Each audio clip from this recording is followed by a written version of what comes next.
Yep.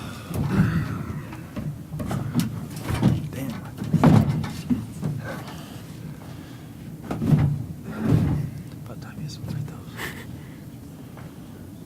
Damn, 70 shots though. Damn, didn't break down. Go ahead and let Coach Witherspoon open with a comment, and then we'll take questions for our student athletes. Coach? Okay, I thought Ball State came out and attacked us the first half really hard on the glass. It really ambushed us on the glass, and we had to really talk about that at halftime and be more determined to do a better job in that area. And then I thought we really needed to stick to our defensive principles better.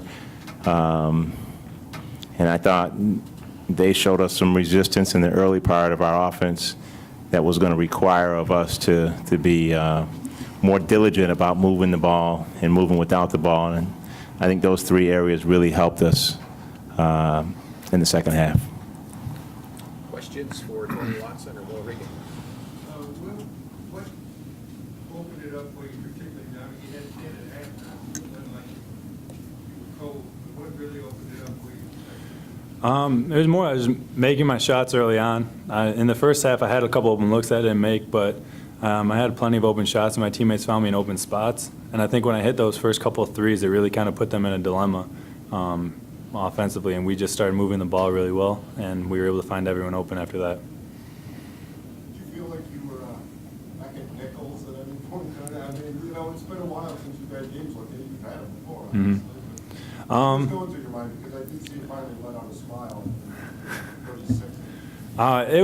To be honest, it's just a lot of hard work, off season, things like that, and game by game, and more experience I get, the more comfortable I feel, and so I just think that I've been feeling a little more comfortable with my teammates and the flow and everything, and more confident, and that's just sort of grown as the season's gone on.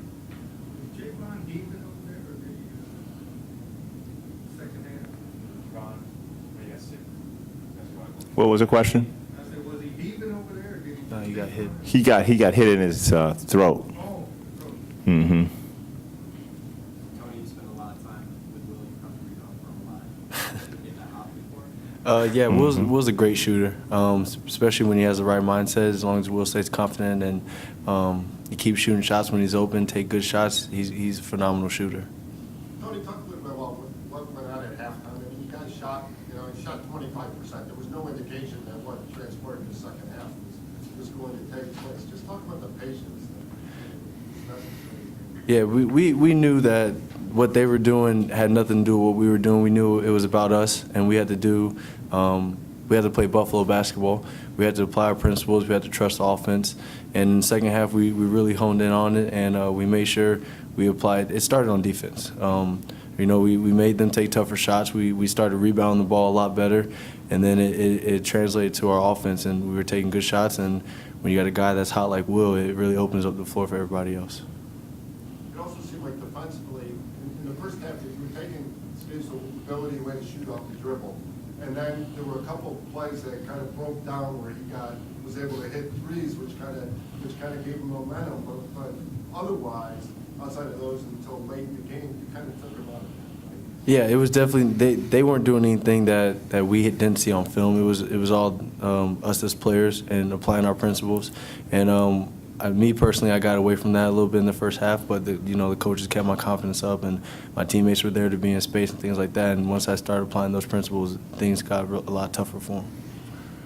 Well, can you talk about the process of transferring? I mean, you talk about how it's been a new process, you sit out a year and everything. Do you feel like you're finally fully integrated, like you're at the player you could be when you transfer? Yeah, I mean, I never didn't feel like I, wasn't capable of doing things. It was just frustrating because at times I wasn't performing to my expectations. But I always knew it was there, and this is just one game. It's not like, I've turned the corner. I got to keep, being determined and keep playing hard. And it's one game at a time at this point. Play Kent State tomorrow. I'm sure I don't have to remind you about your two previous matchups with them. What are you going to try and do different tomorrow to win? That's for me or it's for them? Anybody. Well, again, I think they were battles. I think both those games pretty well went down to the wire, and we got a little bit better in the second game than we did the first game. But we got to stay determined for the duration of the game, and we'll talk about it. We'll go back and look at it some tonight and just and talk about it and see if we can stay determined for the whole game. Obviously, they're a great team. They're really hot, as was Ball State. Any more questions for Will or Tony? How big was the basket looking? You know, you hear players talk about when they're in that kind of zone, that it just, seems like you can't miss. More than anything, it was just I knew my shot was there, and and I know I have a good shot. So it wasn't even anything about the basket. It was just I knew the shot was there, and I just pulled it. Will, Tony, let you get back to the locker room. We'll let Coach Witherspoon remain for more questions. Thank you, gentlemen.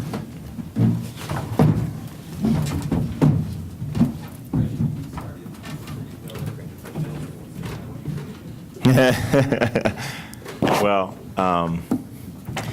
I've known Will's dad longer than Will's known him because we were in the same school. Actually, Will's dad and my brother were teammates, were high school teammates. My late brother. So I've known Will for obviously a long time. He's been coming to our camps. He's been coming to our games since he was a little kid. And really, in that kind of situation, as we're having a similar situation now, you just really want what's best for the kid. When he went away to Virginia, we were hoping that he would have a great career there. And I told Tony that, that he just hoping he did great. And he got a little homesick, and when he decided to come home, we were hoping he'd do great at UB. And certainly, we thought he would be a great fit. We thought it was a pretty good fit. In that last year, he got a chance to practice with us every day. Obviously, we had, Titus Robinson and Mitchell Watt and Javon McCray every day in practice we felt was going to make him better. There's always the issue of the confidence repair when situations like that happen, and it does take time. That, as well as just his rhythm and timing. And so he's working his way through that. But, Orem gets involved over again, you got to bring in Ralph Bell. And, who is, ever since his back injury, Yeah. totally different player. Upper body injury. That's what I said. He's another one that's coming. He's, again, he was hurt for longer than he told us. He was trying to fight it out, and he would just grimace and strain, and now he's smiling a little bit more. He, again, is getting used to, he has that, but he's coming from another country, and we're learning him, too, that sometimes he gets really down on himself. And, we got to try to not let him be his worst enemy. But he's someone that plays really, really hard, and someone that cares deeply for his team. We just got to keep him focused on being positive, but he's getting better. Reggie, talk about tomorrow night. Games like that you can take on one or two personalities, particularly when you guys know each other. It either becomes a big-time grind or a big-time shootout. How do you prepare for either or? I've seen games like that where both teams end up shooting 55. Yeah. Or both teams end up shooting 30. I think for us, again, we try to look at, what has happened and learn as much as we can from it, and then try to apply our principles to it, from a defensive standpoint, and, and try to trust yourself in your training as you go through it. Obviously they're really hot, and as you alluded to in the teleconference, we're getting some hot teams. I think Central was pretty hot coming in, and Ball State, and now Kent, and so they've been playing great, and we'll have to have a really determined effort from start to finish. Yeah, well, it's good to be on this side of it. we got a lot of guys that this is really new to, and it's good to see them grow and develop and get better. Coach, it seemed like Ball State was getting into a rhythm right before the first half ended there. Was there something you keyed in on at halftime that really got them frustrated in the second half? The three things we talked about the most were rebounding, obviously. You know, I looked up at one point, they had, I think, 11 offensive rebounds, and I think they ended up with 12 in the first half, but at one point they had 11 offensive rebounds, and we had 13 total rebounds. And we spent a lot of time talking about rebounding. And so we talked about that. We talked about our defensive principles.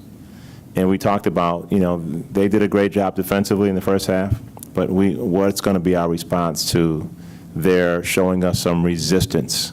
So in other words, the first couple of passes, are we just going to just throw a shot up, or are we going to try and establish a rhythm and pass it and move? And those are the three things we pretty well talked about. And again, they did a great job. They still out-rebounded us, but they did a great job coming at us with a great deal of determination. I mean, some of them possessions, they had 3 and 4 offensive rebounds. And we really, that was something that we thought, well, we're still within striking distance.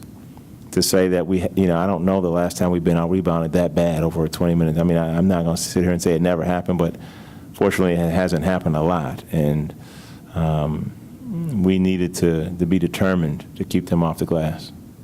You talked about the one state final games. Mm-hmm. 28 of you guys. Yeah.